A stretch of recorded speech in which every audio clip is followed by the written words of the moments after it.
On June 17, 2025, in a theater in Hartford, Connecticut, something extraordinary happened. No cameras, no video, no audio recording allowed. But what was said that night would send shockwaves through the Trump administration and change the trajectory of American resistance.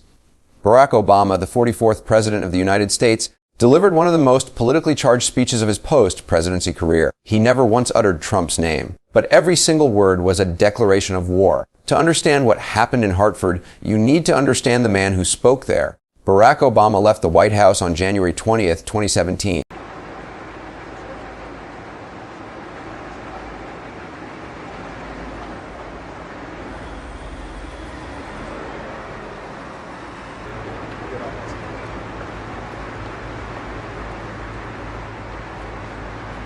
Following a tradition as old as the Republic itself. Former presidents don't criticize their successors. They stay above the political fray. They give their successor space to lead. For 8 years, through Trump's first term and into Biden's presidency, Obama largely honored that tradition. He campaigned when asked. He spoke out occasionally on issues like voting rights and climate change. But he remained, by presidential standards, remarkably quiet. Then Donald Trump won the 2024 election.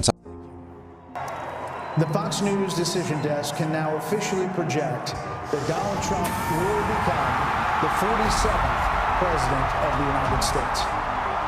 Something changed. By early 2025, observers began to notice a shift. The Atlantic ran a piece titled, "Where is Barack Obama?" criticizing him for his fierce lethargy of semi-retirement, while Trump dismantled democratic norms at breakneck speed. But those critics didn't understand the strategy. Obama wasn't absent. He was waiting, calculating, watching Trump overreach, watching public opinion shift, watching the moment when his voice would matter most. That moment came in the spring of 2025. Trump's second term had become a whirlwind of executive overreach. Deportations without due process, threats against universities, intimidation of law firms, tariffs imposed by executive fiat that sent egg prices soaring and inflation spiraling, the Justice Department rewriting history, literally deleting references to January 6th from court documents. And Obama, the constitutional law professor, the most popular living president with a 60% approval rating, decided it was time to speak, not as a partisan, as a guardian of democracy itself. The Connecticut Forum, June 17, 2025. The Bushnell Performing Arts Center. Over 3,000 people packed into the historic theater. They came to see Barack Obama in conversation with historian Hither Cox Richardson, the Boston College professor whose Substack newsletter had become essential reading for millions trying to make sense of American politics. But this wasn't going to be a typical book tour appearance or alumni fundraiser. The organizers made an unusual announcement. No audio or video recording would be permitted. Think about that for a moment. A former president speaking publicly, but without cameras. Without the ability to spread his words instantly across social media, without sound bites for cable news. Why? Because Obama wasn't speaking to the media, he was speaking to them. The lawyers, the CEOs, the university presidents, the Justice Department officials, the members of both parties who still believed in constitutional democracy. Obama began slowly talking about American history and Great American Songbook. He discussed the two competing narratives of America, the story of progress versus the story of regression. Then, without warning, he pivoted. What's happening is that we now have a situation in which all of us are going to be tested in some way, Obama said, according to transcripts later provided by his office, and we are going to have to then decide what our commitments are. He was talking about Trump. He never said the name. And the KGB had a saying that was then adopted proudly by Steve Bannon, which was, if you want propaganda to be effective, you don't have to convince people that what you are saying is true. He didn't have to. It will be uncomfortable for a time. Obama continued. But that's how you know it's a commitment, because you do it when it's hard, not just when it's easy, not just when it's trendy, not just when it's cool. Then came the bombshell. Obama directly addressed the lawyers in the room. He told them that law firms who refused to bow to Trump's intimidation would see their billings drop. They'd have to sacrifice financially, which means, he said with dark humor, you cannot remodel that kitchen in your house in the Hamptons this summer. He warned businesses that resisting Trump's bullying would bring retaliation. Politically motivated investigations, blocked murders, regulatory harassment. He even addressed people inside Trump's Justice Department, painting them as constitutional guardians standing between democracy and autocracy. This wasn't advice. It was a battle plan. Obama's central warning was chilling in its clarity. America was dangerously close to autocratic government. He challenged every institution in American life to make uncomfortable sacrifices to defend democracy. Corporations, law firms, both political parties. If you follow regularly what is said by those who are in charge of the federal government right now, Obama told the crowd, there is a weak commitment to what we understood, and not just my generation, at least since World War II, our understanding of how a liberal democracy is supposed to work. He spoke about deportations without due process, about threats to pull broadcast licenses from media companies, about intimidating universities into suppressing student speech. And then he delivered the line that would define his new strategy. 3 months earlier at Hamilton College in upstate New York, Obama had tested another message, one that would become central to his resistance strategy. Democrats had spent months arguing among themselves. Should they focus on defending democracy and institutions? Or should they focus on kitchen, table economics, inflation, jobs, the price of groceries? Data showed Americans cared more about egg prices than democratic norms. Eggs had hit a record 4.95 per dozen in January 2025. Some Democratic strategists argued the party should stop talking about Trump's authoritarian tendencies and focus exclusively on economics. Obama saw this as a false choice. People tend to think democracy, rule of law, an independent judiciary, freedom of the press, that's all abstract stuff. Obama said at Hamilton College, it's not affecting the price of eggs. Well, you know what? It's about to affect. Give you a little plug here. But part of what we're going to have to do is to start experimenting with new forms of journalism. This was genius political messaging, and it revealed Obama's deeper strategy. He was connecting Trump's authoritarian behavior directly to economic pain. Trump's tariffs, imposed unilaterally using emergency powers, were driving up prices on everything from cars and computers to lumber and, yes, eggs. Trump had promised to lower egg prices on day one of his presidency. Instead, wholesale egg prices were up 167% year over year. The administration's mismanagement of bird flu outbreaks had forced the culling of 30 million egg-laying hens. And Trump's tariffs threatened to raise prices even higher on imported eggs. Obama was making the argument that Trump's destruction of the rule of law and his economic incompetence were the same story. The tariffs weren't just bad policy.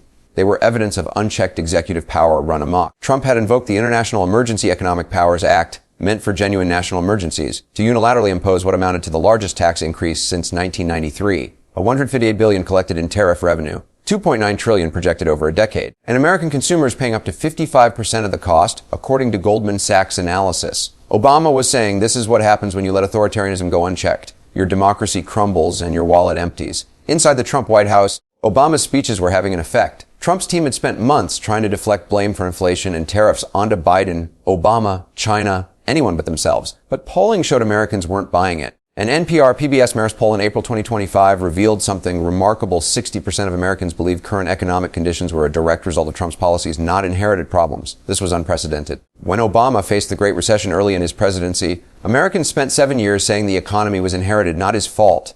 Even in 2015, 7 years into Obama's presidency, only the mid-40s blamed him for economic conditions. But just months into Trump's second term, 6 in 10 Americans connected the economy directly to him. Trump had broken what political scientists call the Pottery Barn rule. You break it, you own it. His unilateral tariffs, his chaos, his tweets threatening companies. It was all too visible, too direct, too connected to his personal decisions. Then came the institutional resistance Obama had called for. Justice Department prosecutors defying new orders to erase January 6 from history were suspended and locked out of their government devices. Federal judges in 3 separate cases ruled Trump had overstepped his constitutional authority with the tariffs. Law firms began quietly organizing, sharing strategies for resisting White House intimidation. Universities coordinated their responses to threats over student protests, and Obama's name kept appearing, never directly but always in the subtext. He had given the resistance intellectual permission, moral authority, a framework. Trump's response revealed the panic. In July 2025, Trump and his Director of National Intelligence, Tulsi Gabbard, accused Obama of trying to rig the 2016 election. Gabbard declassified documents claiming Obama officials had manufactured intelligence about Russian interference. This is like proof, irrefutable proof, that Obama was seditious, Trump said, appearing to mispronounce seditious. That Obama was trying to lead a coup? Obama's spokesperson issued a rare rebuke. These bizarre allegations are ridiculous and a weak attempt at distraction. Trump's counterattack was telling. He wasn't going after Obama's Hartford speech directly. He was trying to delegitimize Obama himself, to paint him as a criminal, to neutralize his moral authority. It wasn't working.